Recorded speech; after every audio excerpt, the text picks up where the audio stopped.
The beginning of the NCAA tournament coincides with the last 2 weeks of Women's History Month. And beginning on Sunday, 64 of the nation's top women's basketball programs will compete to etch their names in the history books as they play for the title of 2021 NCAA Women's National Champions. One of the favorites in the tournament is the SEC champion, University of South Carolina Gamecocks. The team is making its 5th appearance in March Madness as a #1 seed. The Gamecocks' recent success is largely attributed to their head coach, Dawn Staley. The WNBA legend and college basketball Hall of Famer has reshaped the program during her tenure. CBS News contributor Antjuan Seawright sat down with the legendary coach to discuss her impact on the team, her players as individuals, and the game of basketball throughout her illustrious career. Usually when we think about the accomplishments of so many ordinary women who've done extraordinary things, we say that they shattered the glass ceiling. But today, I am so thankful to have a piece of walking history who has shattered backboards and has pulled down rims on her journey from being a heck of a college basketball player and now a Hall of Fame coach. As we celebrate Women's History Month, I'm so happy to have a few minutes with the one and only, the GOAT herself, Coach Dawn Staley. Tell us about your journey to get to this point, and what have you seen in terms of the evolution of women's basketball and the sport itself? I often question whether or not if I could play today.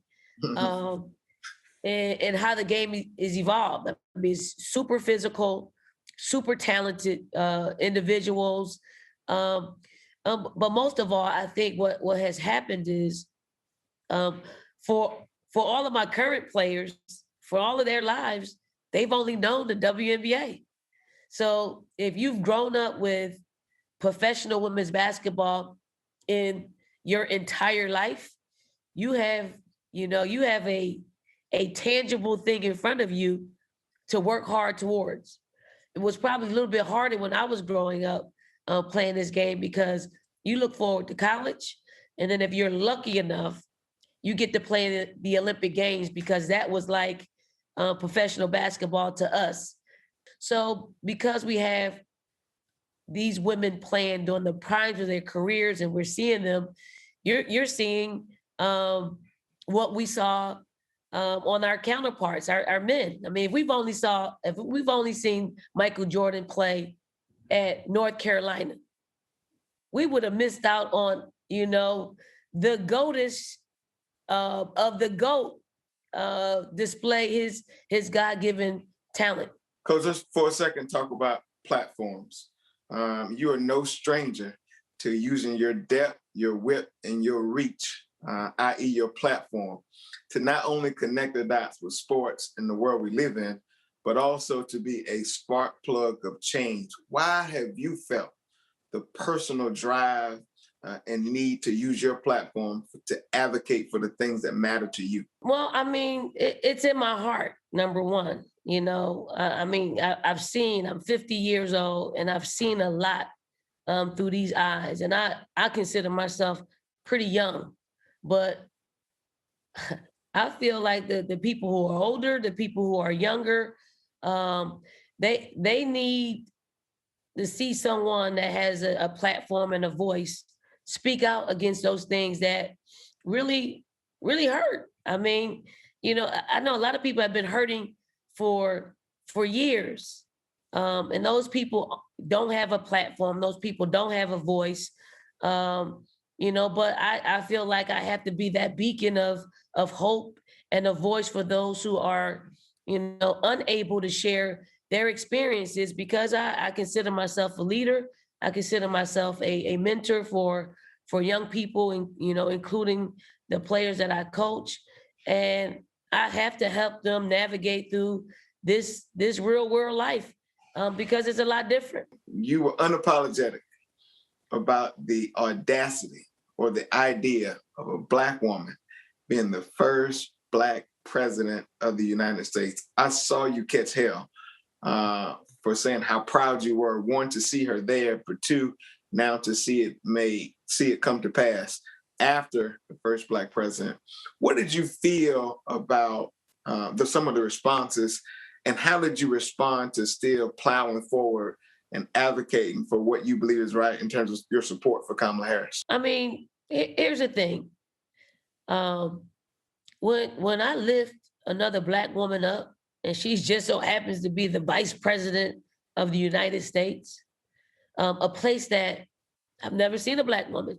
I've never seen a Black woman there. We've seen a Black man in President Obama, which was, quite incredible for Black people in general. But when we're able to break a glass ceiling and put a Black woman in as vice president, it is a proud moment.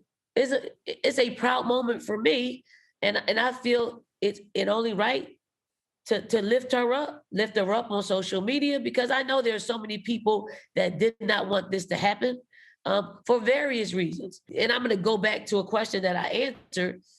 If all of our players that I coach, if they've only seen the WNBA in their lives, if they've only known the WNBA to exist, they have something to reach for.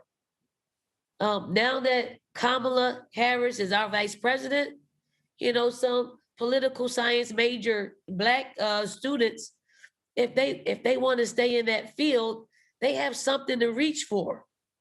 Something to reach for. That's an incredible thing for everybody. Being the first Black woman to be the U.S. Olympics women's basketball coach, you were there as a player, and now you were set in that chair for the first time as the head coach. What does that mean to you, and what message do you think that sends to every little league coach, every little girl dribbling a basketball, or anyone who desires to be a coach one day? Representation matters.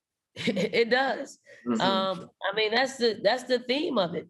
I've never been coached by a Black woman in that type of setting, and I've been been an assistant coach for a Black woman or man in that setting, and I've been a part of the last 6 out of 7 Olympic Games. If the best is being the head coach of the USA Olympic team, then I want to be that.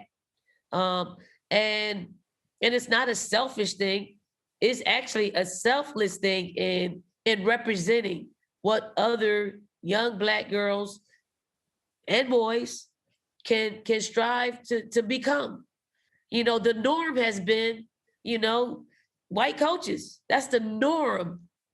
That's the norm, when there are so many other reputable, able-bodied coaches who aren't white that can slide in and do the same thing if given the opportunity. So not taking any opportunities from anybody else. It's just time. Over time, this should be happening. It's okay for that to be happening, not taking anything away from anybody else, but just lifting up other people in our game who are very capable that have been not given those opportunities. When people see Dawn Staley, they know she bend, but they also know she does not break. You lost your mother. I've been with you through the fight of your sister and her battle with cancer. I've also seen you lose some big games, but win some. How do you handle adversity? And how do you deal with loss, transition, and change? And how does that articulate to the young players you coach and people who look up to you? Here's what people probably don't know about me is I'm probably my best in the most adverse times. Like I'm a much better coach after a loss than I am with continued success and winning. I have an ability to see the big picture. And sometimes people get lost in a moment. Moments are fleeting, like winning moments are fleeting, losing moments are fleeting. But when you have an understanding of the big picture, you can teach a little bit better when you're in an adverse situation. I tell my players all the time, and I talk to them a lot. I like to hear what they have to say, in wins, and I like to hear what they have to say in losses.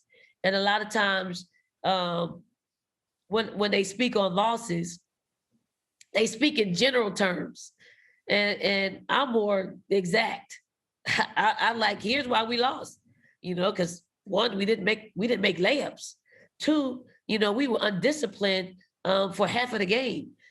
Three, you weren't connected. So these are things we have to work on. And now that we're in this place, let's work on them. And when you're that direct with young people, they're ready to get down and go to work. And that is the most beautiful thing that in coaching that I really enjoy, to get back up. And be sure to watch the official tip-off of March Madness this Friday. Coverage of the first round of games of the men's tournament will begin at 12:15 p.m. Eastern. The games will also be available to watch on CBS. You can also stream the games live on our new streaming platform, Paramount Plus or CBSSports.com.